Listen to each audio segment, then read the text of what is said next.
A continuación, el doctor Guillermo Briones Parada hará la presentación de nuestro quinto y último ponente, el ingeniero Sergio San Martín Farr.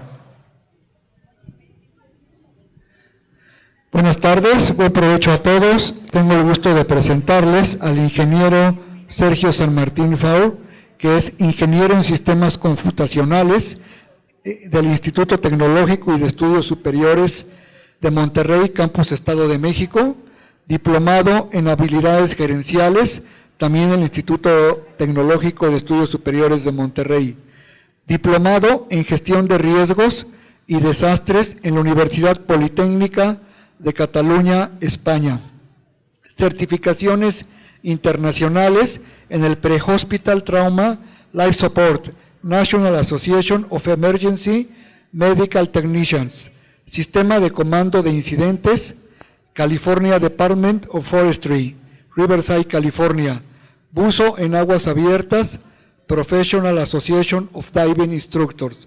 Recibamos al doctor, al ingeniero, con un fuerte aplauso. Muy común. Gracias, buenas tardes a todos. A todas, creo que la gran mayoría son damas. Gracias por estar aquí.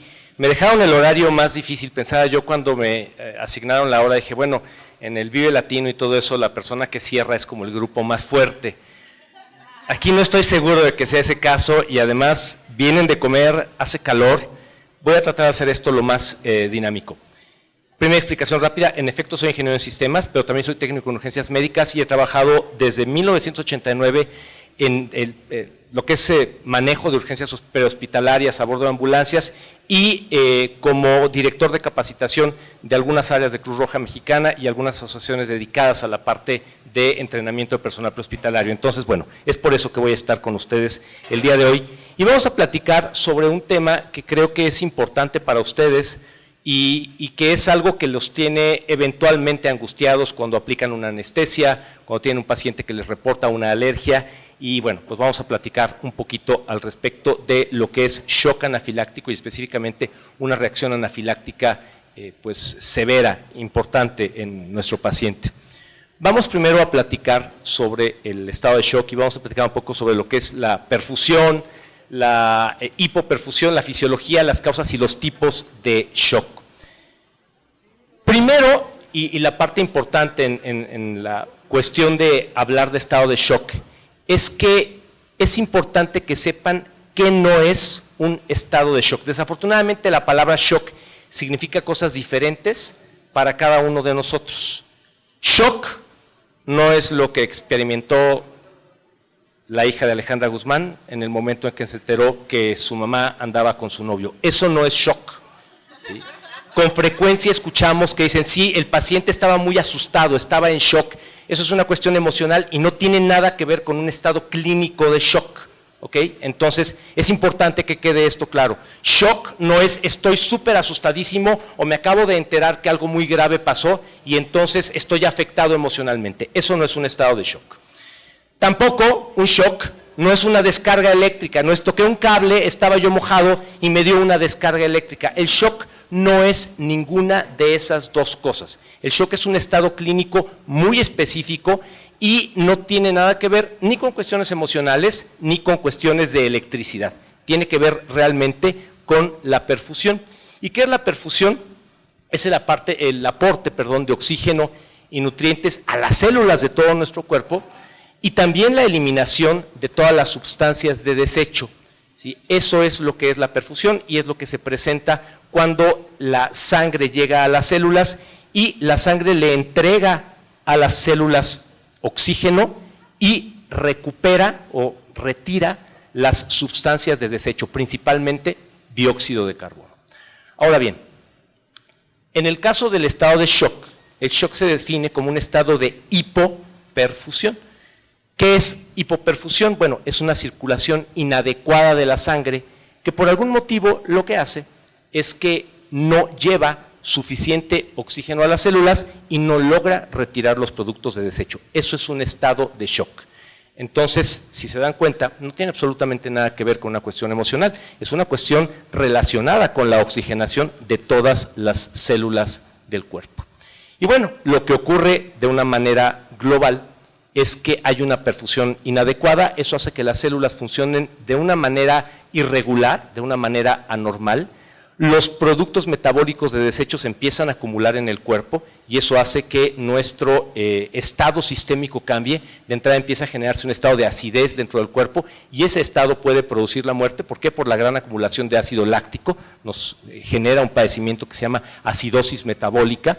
Y bueno, eventualmente el cuerpo trata de compensar ese estado de shock o de choque, redistribuyendo la sangre hacia las áreas de mayor necesidad y que requieren mayor oxígeno. Obviamente se imaginarán que en un estado de shock tenemos poca oxigenación en las manos, poca oxigenación en la piel y tenemos más oxigenación orientada hacia cerebro, pulmones, hígado, riñones y los órganos que son principales. Entonces, esta es la fisiología de un estado de shock.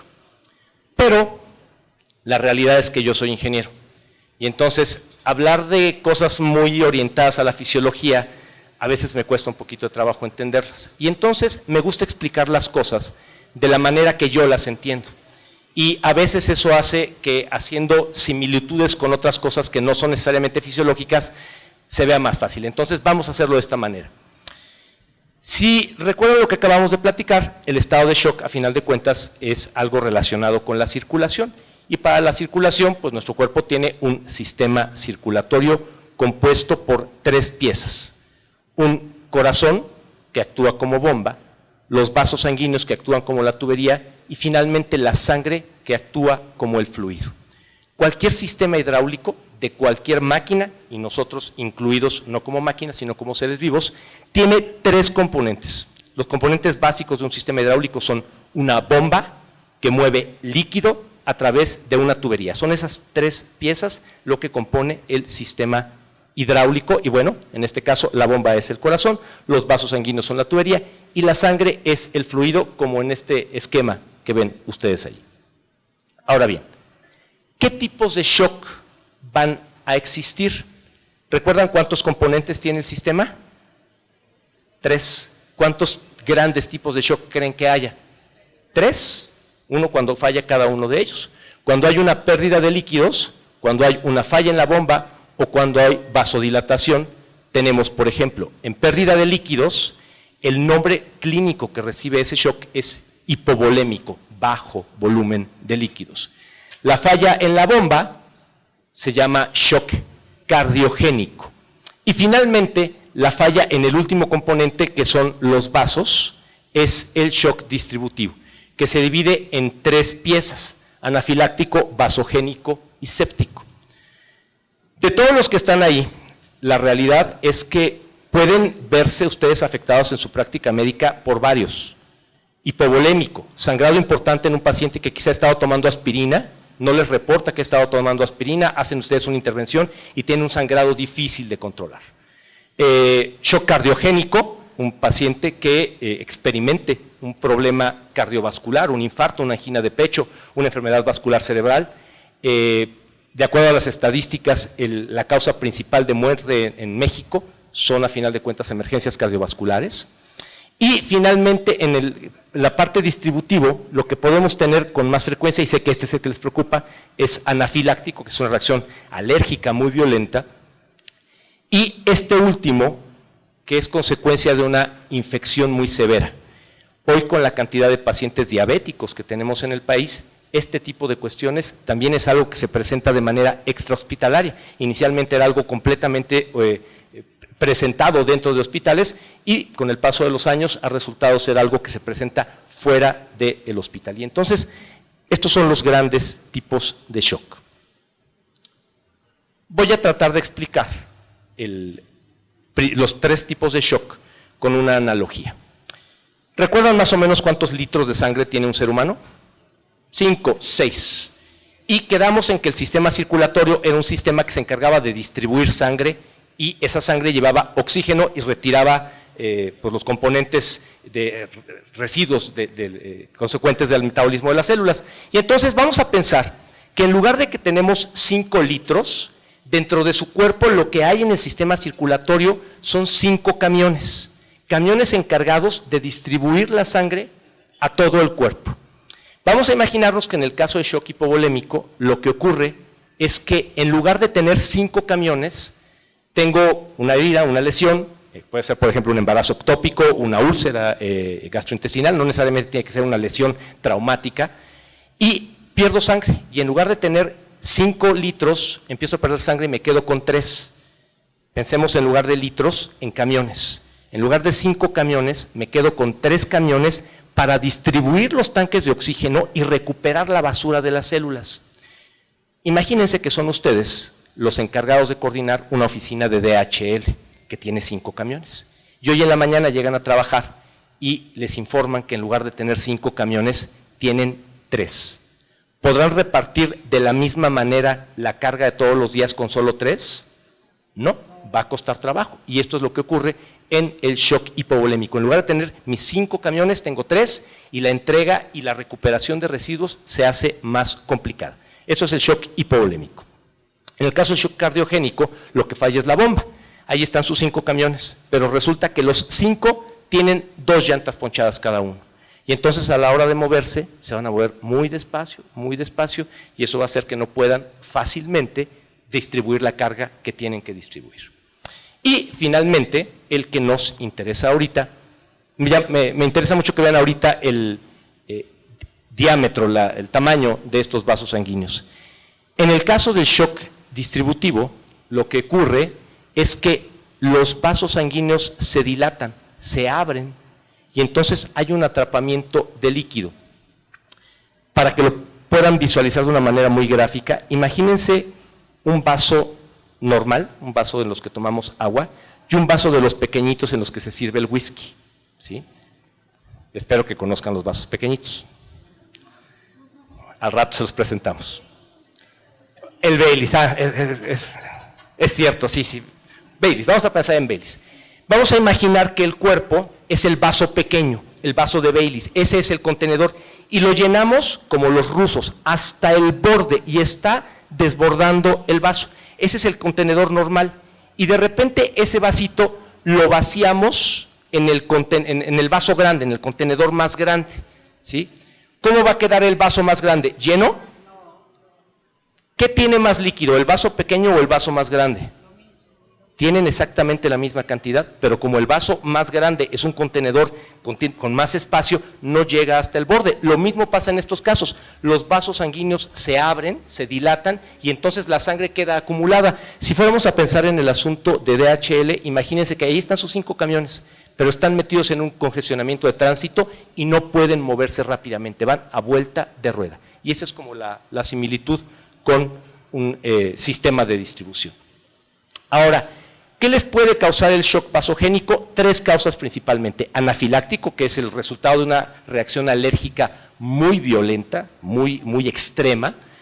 Vasogénico, que es el resultado de una lesión en el sistema nervioso. Dudo que les ocurra eso ocurre en trauma en la calle, cuando alguien tiene una lesión en la médula espinal y los vasos sanguíneos de las piernas se expanden y acumulan más sangre y no regresa al cuerpo. Y el último es séptico, cuando hay una infección muy severa en el cuerpo. El que nos preocupa y sobre el que vamos a platicar un poquito más a detalle es el shock anafiláctico. Y vamos a hablar muy rápidamente y de una manera muy superficial y muy sencilla sobre la reacción de antígenos en el cuerpo. ¿Qué es un antígeno? El antígeno es una sustancia extraña al cuerpo que induce la formación de anticuerpos. Y los anticuerpos son proteínas que neutralizan y promueven la eliminación de antígenos. Entonces, tenemos por un lado una sustancia mala, mi cuerpo detecta que es mala para él, y por otro lado, ese es el antígeno, y por otro lado mi cuerpo genera un anticuerpo que está diseñado para atacar ese antígeno. Lo ubican muy fácilmente, las vacunas es ese caso, nos introducen un antígeno debilitado, nuestro cuerpo genera anticuerpos para atacarlo y el día que nos ataca la sustancia de verdad, pues entonces tenemos ya todo un sistema de soldados que son capaces de combatir a este antígeno.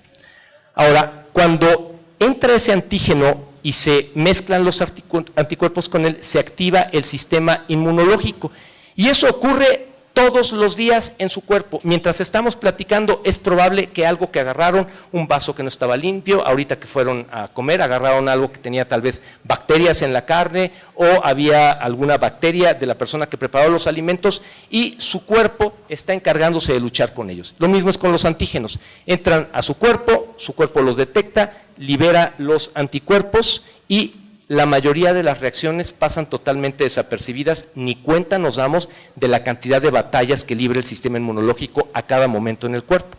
Pero en algunos casos, y es el caso de la reacción anafiláctica, lo que se presenta es una reacción sobredimensionada. En lugar de liberar un poco de anticuerpos y atacar el problema, libera una gran cantidad y entonces eso mete a su cuerpo en problemas serios.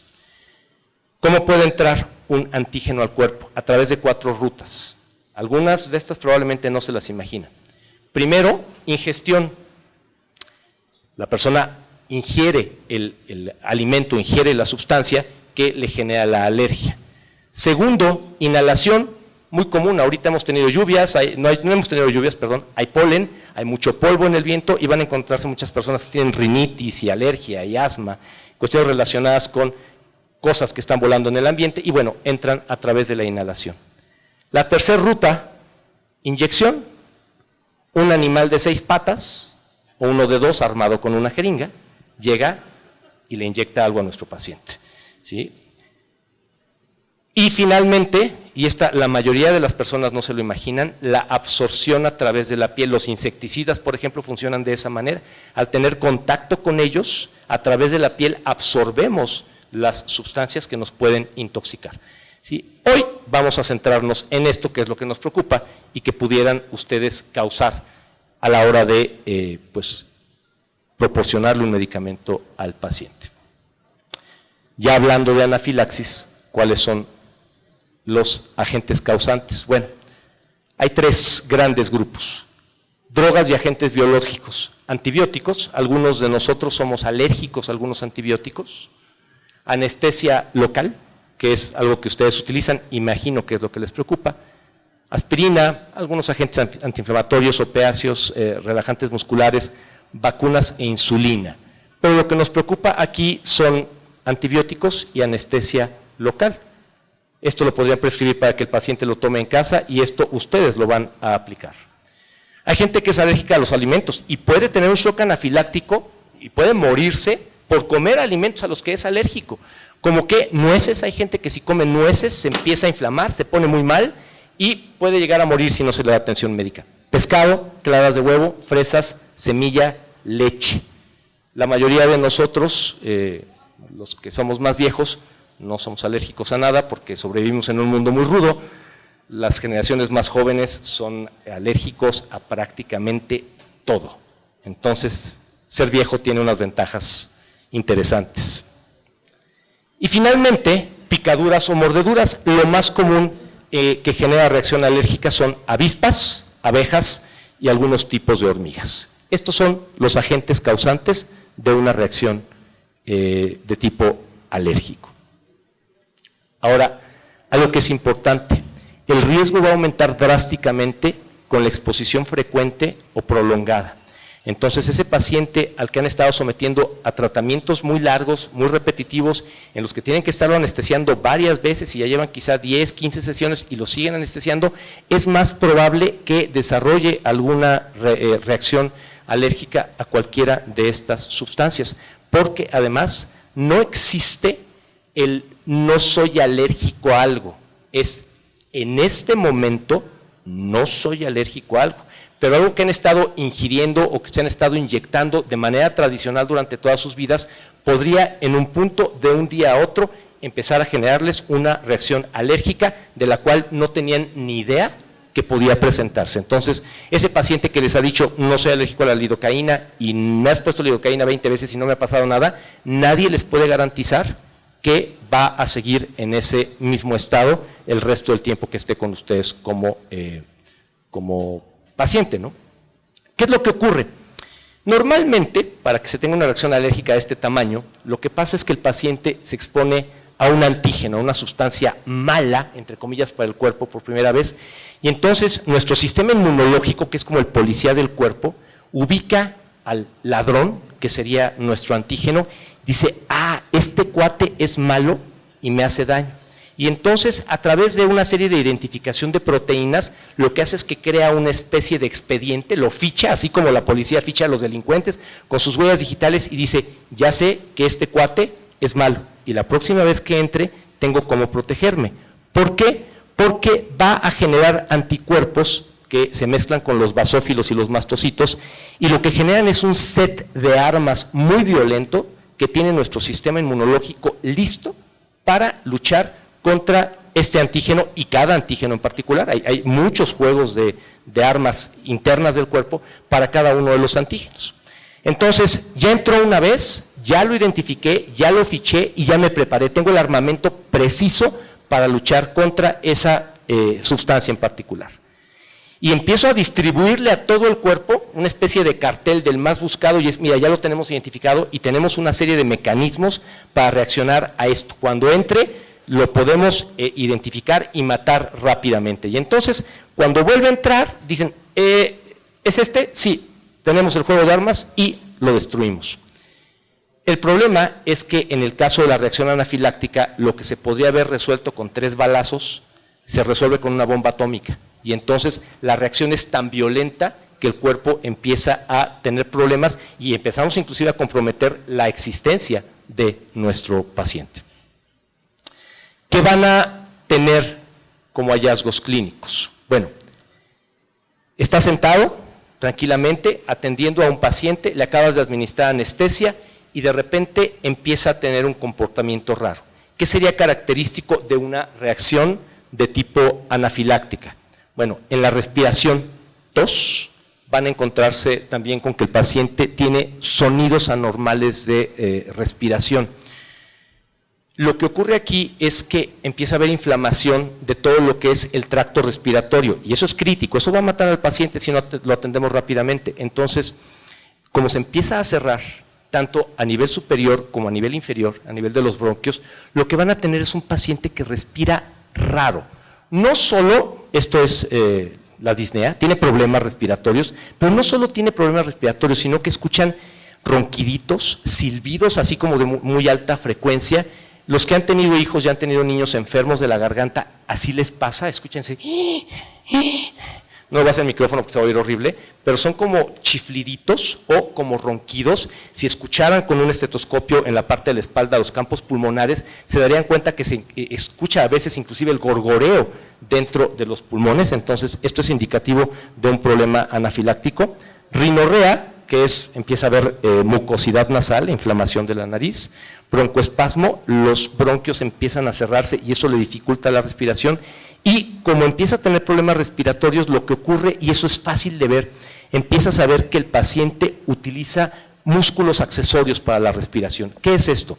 Si empiezas a ver y trae ligeramente abierta la camisa, se empieza a sumir esta parte porque está utilizando los músculos complementarios del tórax para respirar. Si ves la nariz, empieza a tener aleteo nasal, la nariz se abre y se cierra y eso es indicativo de que tiene problemas respiratorios. A nivel cardiovascular, taquicardia, pulso rápido y presión baja. Y siempre he pensado que las cuestiones médicas es mejor comprenderlas y no memorizarlas. Taquicardia. ¿Se acuerdan que habíamos dicho que tenía yo, vamos a irnos al hipovolémico, que es el más fácil de visualizar. Tenía originalmente, ¿cuántos camiones? 5. Y me quedé con 3. Vamos a pensar, doctora, te encargan ser la distribuidora, no te preocupes, la pregunta es muy fácil, no te asustes. Te encargan ser la administradora de ese centro de distribución de DHL. Y entonces llegas en la mañana y te dicen, híjole, le tengo malas noticias, jefa. Pues 2 camiones fallaron, nomás tenemos 3. Pues vamos a salir a chambear. Ay, a ver qué logramos hacer, ¿no? Le contamos en la noche. Tú, ya en tu papel así de jefa y encargada de un objetivo que te marca DHL Internacional de entregas al día, ¿qué les dirías a tus conductores de los 3 camiones restantes que quedan? ¿Qué tendrían que hacer? darles más carga de trabajo, ¿sí? Entonces, si tu camioneta iba a la mitad, pues la vas a llenar hasta el tope para que las 3 vayan full. Y dicen, oiga, jefa, le recuerdo, de 12 a 1 nosotros almorzamos, nomás le recuerdo. ¿Qué les dirías al respecto del almuerzo? Ok, pues compras en el Oxxo y te lo llevas, ¿no? Y ya tienes que van a circular más cargados, no van a comer y te dicen, oiga jefa, ¿y qué onda con lo de las multas de las multas cívicas de la velocidad? ¿Qué hacemos? ¿Qué les dirías? ¿Nos importan hoy las multas cívicas? No. Y entonces, tomando eso como ejemplo, lo que hace tu cuerpo es que genera taquicardia. ¿Para qué? Para que los pocos camiones que quedan se muevan más rápido, va a respirar más profundo, de manera que vayan más cargados de oxígeno.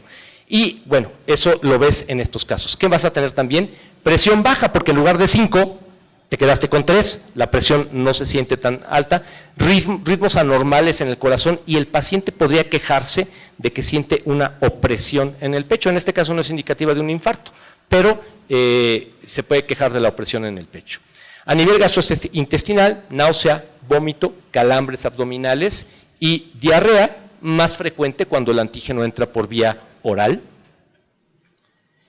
A nivel neurológico, y esto también es bien importante, el órgano más viva de todo el cuerpo es el cerebro.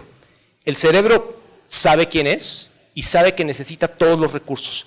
Y entonces no es una diva muy berrinchuda. No es capaz de lidiar bien con las carencias. Entonces, lo que ocurre con el sistema nervioso es que, si recuerdan el shock, es un mal aporte de oxígeno a las células. Cuando el cerebro empieza a recibir un mal aporte de oxígeno, inmediatamente cambia su comportamiento. Y te das cuenta porque el paciente empieza a estar ansioso, empieza a tener debilidad, su conducta cambia. Y entonces, si tienes un paciente al que acabas de anestesiar, y casualmente ayer tuvimos un curso de urgencias médicas odontológicas y precisamente les hicimos ese ejemplo, me anestesiaron teóricamente a mí, y entonces después de la anestesia mi comportamiento empezó a ser como muy errante y muy divagante, me preguntaban cosas y me tardaba yo en… Imagínense, bueno, no lo voy a decir porque vamos a tener problemas políticos, pero hablaba yo muy despacio y no expresaba mis ideas así muy…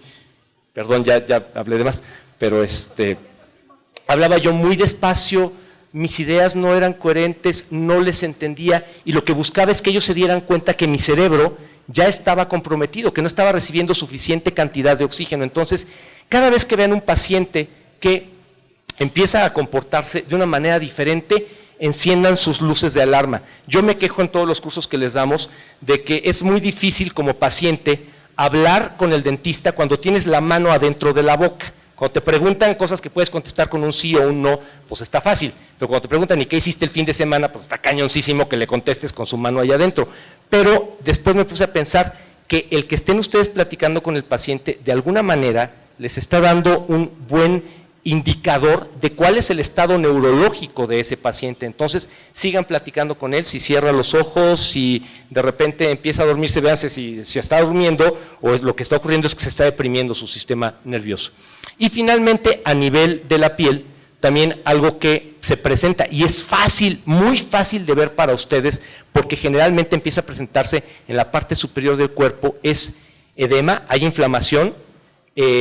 No sé si les ha tocado ver a alguien cuando lo han picado abejas en la cara, así que se inflaman totalmente cuando lo golpean, nada más que aquí no hay moretones, empieza a haber inflamación, sobre todo de las órbitas de los ojos, de la boca, hay urticaria, hay prurito, es decir, hay ronchas, hay picazón, el paciente empieza a rascarse, empieza a quejarse que tiene comezón y eventualmente puede llegar a presentar ojos llorosos. Eso es lo que ven ustedes en un paciente que está empezando a presentar shock anafiláctico. ¿Cómo saber? Y si no han tomado fotos, les recomiendo que tomen esta foto porque esta tabla sí es bien importante. ¿Cómo saber cuándo la reacción es leve y cuándo la reacción no es una reacción importante? Bueno, en la leve y en la grave la comezón se presenta, no es indicativa.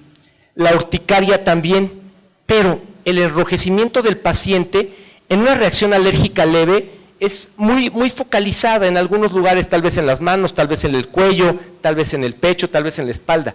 En el caso de una lesión, de una situación grave, lo que tenemos es un enrojecimiento generalizado del paciente, ya es una afectación sistémica, no local. La cianosis, que es la coloración azul y que ustedes visualizan fácil y rápidamente porque se da muy rápido en los labios, no se presenta en la reacción leve, pero en la grave sí, lo que les indica que el abastecimiento de oxígeno está comprometido. El edema, hay poco o casi nada de edema en una reacción leve, en la reacción grave el edema es serio y si hay edematización del tracto respiratorio, el compromiso de la vía aérea se presenta muy rápidamente. El pulso es normal o ligeramente alto. En el caso de una reacción grave, el pulso es muy rápido y además es muy débil, apenas si se logra sentir. La presión sanguínea, y si alguna vez checan en libros, sobre todo en libros más viejos, les va a decir que algo indicativo del estado de shock es la presión sanguínea. La realidad es que no lo es tanto, pero en una reacción leve es normal, se encuentra dentro de los estándares 120-80 más menos 10, pero en el caso de una reacción grave está disminuida. Los pulsos periféricos, ¿qué son los pulsos periféricos? Cuando ustedes le checan al paciente un pulso en el cuello, es un pulso central. Los pulsos periféricos son en las extremidades. Es probable que en una reacción grave no se sientan o se sientan disminuidos, perdón, se sientan débiles o ausentes, y en la reacción leve son normales. El estado mental es normal y aquí hay una alteración. Y de todo esto, el primero que se presenta es este que tienen aquí. La ventilación del paciente es normal, me refiero a su frecuencia respiratoria, ¿sí? Es normal o ligeramente alta aquí, aquí es rápida o lenta, además con problemas, y en la reacción leve no tienes ruidos respiratorios, en la reacción grave tienes ruidos respiratorios. Entonces, tengan esto a la mano, echen una leída, más o menos memorícenlo, porque esto es lo que les permite saber si el paciente está teniendo una pequeña reacción alérgica o lo que tienen es un paciente que puede morirse si no le dan atención médica. Dicho sea de paso, la mortalidad de un shock anafiláctico es del 3%, que no es tan pequeña. Entonces, bueno, esta es la tabla que les dice qué es lo que hay que hacer. El examen físico. Estridor son...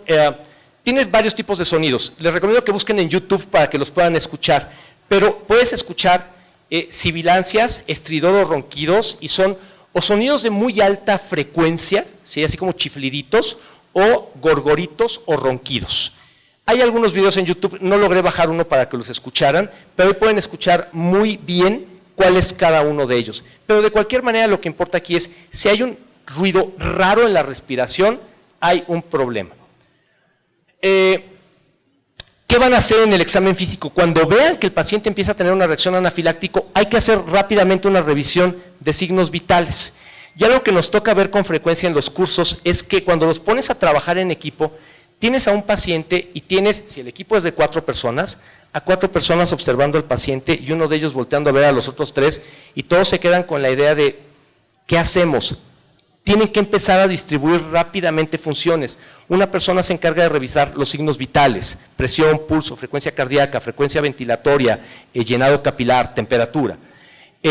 Alguien se encarga de hacer una revisión cabeza a pies y para esto es probable que tengan que de alguna manera exponer el cuerpo del paciente para ver si hay enrojecimiento, si hay urticaria de manera general. Entonces hagan esa revisión completa de la cabeza a los pies y si es posible revisar los sonidos pulmonares para ver si hay compromiso de la respiración. Y con esto deberíamos de poder saber si lo que tenemos es una situación de shock anafiláctico o no. ¿Cuál va a ser el tratamiento? Todos los tratamientos médicos de urgencias se basan en algo que se llama ABC.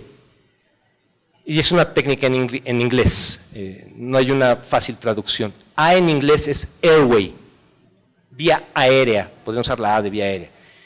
B es breathing, que es respiración, y C es circulation. Entonces, siempre en ese orden, primero la vía aérea, segundo la respiración Y tercero, la circulación. Los que ya tomaron el curso de RCP saben que es la forma en la que evaluamos a un paciente. Abrimos la vía aérea, buscamos la respiración, checamos el pulso y empezamos a atender al paciente. Entonces, aquí el tratamiento va enfocado en el mismo orden. Eso es bien importante. En la vida real, con frecuencia ocurre que tienes un paciente, y me voy a salir del consultorio odontológico, un paciente en la calle que tiene una lesión en la que una pierna está fracturada y está doblada totalmente, o tal vez está amputada, o hay 2 litros de sangre en el piso, y la gente lo que llega es a tratar de preocuparse por la pierna, o a ver de dónde sale la sangre, pero nadie se pregunta lo primero: ¿su vía aérea está abierta? ¿Respira? Porque si no checan eso y se ponen a inmovilizarle la pierna, lo que van a tener es un cadáver con la pierna perfectamente bien fija. Entonces, primero tienen que fijarse en esta parte, que es la apertura de la vía aérea, y eso lo hacemos con una mano en la frente, los dedos en la barbilla, abrimos. Si pueden utilizar una cánula orofaringea o nasofaringea, son distintas, cada una tiene sus indicaciones y contraindicaciones, y aspirar secreciones. La ventaja de ustedes es que tienen un aspirador a la mano, cosa rara para los profesionales de la salud. Entonces, ustedes tienen ese lujo. La desventaja es que ese aspirador aspira líquidos. Si las secreciones son vómitos, son partículas grandes, necesitan un catéter Yankauer que es muy grande y que no se puede conectar a su equipo. Pero bueno, cuando menos traten de aspirar, en el caso que haya mucha salivación, las secreciones para evitar que vaya a broncoaspirar su paciente. Ya hicimos la parte de vía aérea, la respiración. Hay que darle oxígeno a altas concentraciones. ¿Y para eso qué necesitan tener? Un tanque de oxígeno, distintos juegos de mascarillas, un regulador y un aforímetro, y saber cómo se utiliza cada uno de ellos y qué tipo de dosis de oxígeno se da con cada uno de esos dispositivos. Si el paciente ventila normalmente, le van a dar oxígeno con una, está mal escrito ahí, dice reinstalación, es una mascarilla de no reinhalación, esas que tienen como una bolsita en la parte frontal, a 15 litros por minuto, de manera que tengan una gran saturación de oxígeno y que esos 3 camioncitos que están, o los 5 que están ahí estacionados, apenas moviéndose, logren ir saturados para repartir más carga. Pero si su paciente ventila de manera insuficiente, lo que tienen que utilizar es un ambú. El ambú es el nombre comercial del dispositivo, que realmente se llama bolsa, válvula, mascarilla, que si lo han visto es como un balón conectado a una mascarilla que lo aprietas y con eso ventilas. Si el paciente no ventila de manera eficaz, y esto podría ser porque su sistema respiratorio se está colapsando, se está cerrando, la única forma de meter aire es meter aire a presión positiva. Y entonces le pones la mascarilla y forzas el aire. Y eso funciona durante un rato, porque después de un rato el aire que entra ya tampoco puede salir y tienes un paciente que tiene un compromiso importante. Circulación. Normalmente se debe de iniciar una terapia intravenosa. En estos casos se utiliza solución salina al 0.9% y en el caso de que haya hipotensión hay que pues reemplazar líquidos. Entonces nuestra infusión inicial es de 1 a 2 litros, el Venoset se abre a chorro y bueno, si van a dar medicamentos, algo que podrían tener, no es fácil de conseguir en México, y si alguien lo consigue me gustaría que me lo informara porque sería práctico tenerlo, es una cosa que se llama EpiPen. La EpiPen se vende en Estados Unidos y es como una pluma que lo que contiene es epinefrina y lo utiliza la gente que ya sabe que es alérgica a algo. Con frecuencia lo traen las personas, por ejemplo, que son alérgicas a las abejas o a las avispas, y entonces cuando hay una reacción se inyecta en el muslo el contenido y eso ayuda a revertir un poco los efectos del shock anafiláctico. Y la otra opción es dexametasona, que es un corticosteroide y que ayuda a disminuir la inflamación y mejora mucho al paciente. Creo que no. El problema ya es que en Estados Unidos no te venden nada sin receta, pero hay mercado negro en todos lados. Entonces, sé de personas, pues sí, la verdad es la verdad, ¿no? Sé de personas que lo han conseguido a través de conocidos en Estados Unidos. Entonces, valdría la pena hacer. Y creo que si buscan en Mercado Libre, obviamente es totalmente contrabando, porque pues, Cofepris no está al tanto de esa importación, pero en Mercado Libre probablemente las pueden conseguir, pero obviamente es muy caro. Y en Estados Unidos no es tan cara la EpiPen. Entonces, si pueden, ténganlos a la mano. No obstante, déjenme decirles algo. Nos ocurre con frecuencia en los cursos que la gente te dice, oye, ¿cuál es la dosis de dexametasona inicial? 8 miligramos. ¿Le puedo dar más? Sí. ¿Después de cuánto? 15 minutos, dale otros 8 miligramos. ¿Sí? ¿Y le puedo dar más? Sí, después de otros 15 minutos puede dar otros 8 o 16 miligramos. Oye, ¿y hasta cuánto le puedo dar? No, esa es una mala pregunta. Cuando tengan una situación de estas en el consultorio, tienen que tomar en cuenta esto. Su función es inmediatamente trasladar a este paciente a un hospital, porque mientras esté sentado en el sillón, es un problema para ustedes. Y un problema que no están entrenados para manejar, no es su especialidad médica. ¿Sí? Imagino que la mayoría ya no recuerdan cómo poner una sonda intravenosa, si hay que intubarlo, intubar requiere entrenamiento, requiere equipo, entonces no tiene caso que se queden con el paciente, y perdón por el término que voy a utilizar, pero es una papa caliente. Entonces lo que tienen que hacer es, en el momento en el que detectan que el paciente está grave, van a voltear con su asistente, o si hay un familiar y no hay asistente, o si están solos, van a marcar ustedes al 911 y van a pedir una ambulancia en ese momento, porque lo que necesitan es que la ambulancia llegue y trasladen a ese paciente al hospital, porque ese paciente no va a sobrevivir en el consultorio si sigue evolucionando el estado de la anafilaxis. ¿Mandé? Pero mientras llega la ambulancia, nosotros… Ustedes tienen que hacer esto, exactamente, esa es su función. Y si tarda 2 horas… lo que hay que hacer es llevarle a la ambulancia lo más pronto posible para que llegue lo más rápido. No les recomendaría yo trasladar a un paciente en un vehículo particular, especialmente si es el vehículo de ustedes. Si sus familiares deciden llevárselo, es probable, pero no es recomendable que lo hagan en sus vehículos, y tampoco, eso lo preguntan con frecuencia, si de repente alguien los ubica como el doctor de la cuadra, el doctor del consultorio, el doctor de la zona, y de repente les llegan y dicen, es que le traigo a mi abuelita porque se puso muy mal, la atienden de la puerta para afuera, porque si lo meten al consultorio ya es toda una implicación legal. Pero, ¿qué van a hacer en esas 2 horas? Van a tratar de hacer todo esto. En algunos casos, si lo hacen bien y logran darle el oxígeno y pueden darle la dexametasona, puede que el paciente se recupere. Si yo fuera odontólogo, aunque se hubiese recuperado después de todo esto, yo lo que le diría es, el tratamiento odontológico terminó por el día de hoy, necesito que vayas a un médico, que te revisen y que tengas una alta médica para que yo pueda seguirte tratando y estar seguro y tranquilo de que no pueda presentarse ese evento conmigo otra vez. Normalmente son ampolletas de 8 miligramos y es bastante seguro, le pones una ampolleta de 8 miligramos. Si pueden, recuesten al paciente boca arriba con las piernas elevadas. Algunos de sus sillones permiten la posición de Trendelenburg completa, que es inclinar completamente el sillón. No, aquí es importante que la espalda esté recta y que las piernas estén elevadas, porque si lo ponen totalmente hacia abajo, la sangre se acumula en la cabeza y no logra circular eficientemente. Entonces, esta es una mejor posición. Evaluar cada 5 minutos y traslado inmediato al hospital. Eso es bien importante, trasladar lo más pronto posible al hospital. ¿Hay alguna pregunta o inquietud hasta ahorita? Sí. Me gusta cuando me dicen doctor.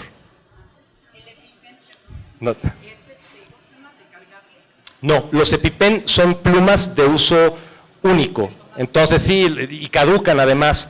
Entonces lo malo es que pues la traes y si no la usas, pues ya se tiró a la basura, ¿no? Que está bien, o sea, tampoco se trata de, doctora, vamos a la mitad y la mitad, ¿no? Te lo inyectas tú y yo a ver qué pasa. Si se echa a perder, se tiene que ir a la basura, pero no son recargables.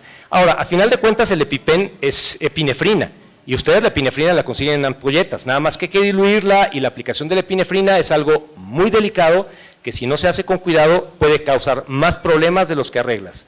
Entonces, por eso es más seguro tener un inyector con una dosis muy específica y que ha probado ser segura, ¿no? La dexametasona es bastante amigable, al menos en usos breves, y bueno, generalmente no pasa nada. Es un medicamento muy noble. ¿Alguna otra inquietud?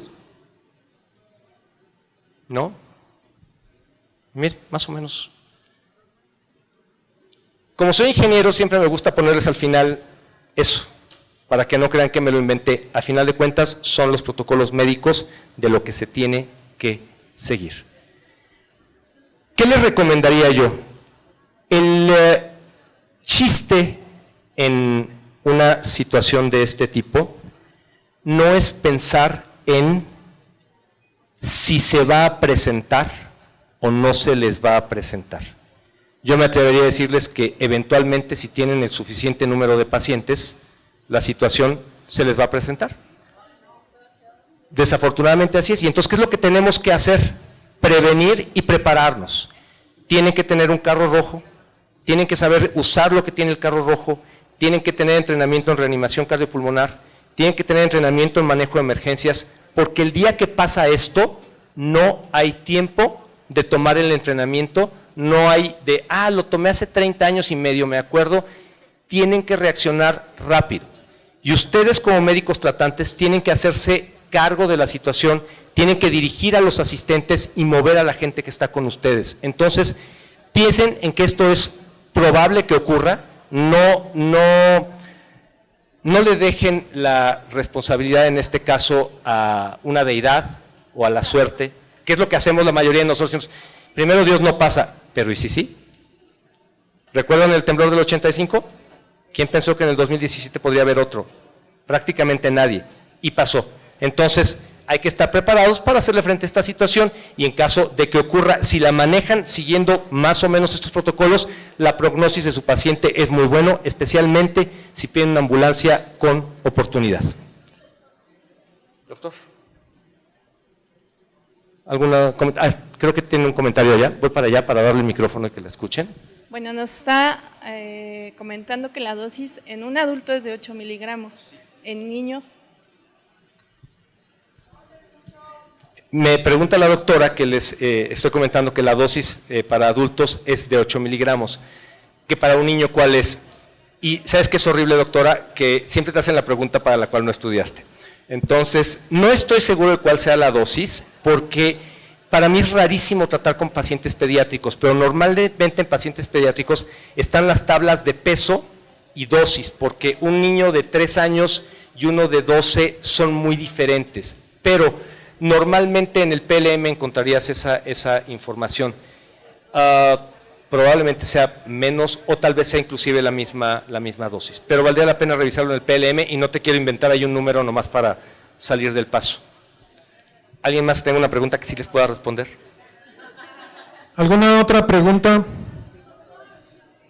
Doctor, por allá, la luz me tapa.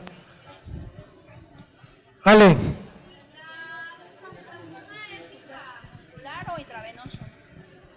¿Es intravenoso o intramuscular la Intramuscular. En este caso intramuscular va a ser un acceso mucho más sencillo, mucho más rápido. Giramos al paciente, bajamos un poco el pantalón y una inyección en los músculos glúteos. Sí. O sea que es conveniente tenerla en el consultorio un… Sí, tienen que tener un carro rojo que tenga una serie de medicamentos, entonces es recomendable que tengan, y la dexametasona es uno de ellos, y que tengan las jeringas y que tengan los sueros. Y son los 8 mililitros. Okay. Son los 8 mililitros. No escucho bien. O sea, son los 8 mililitros. Son los 8 miligramos. Son, me parece que 2 mililitros. Es la dosis básica, es una ampolleta. Ok, gracias. No, al contrario.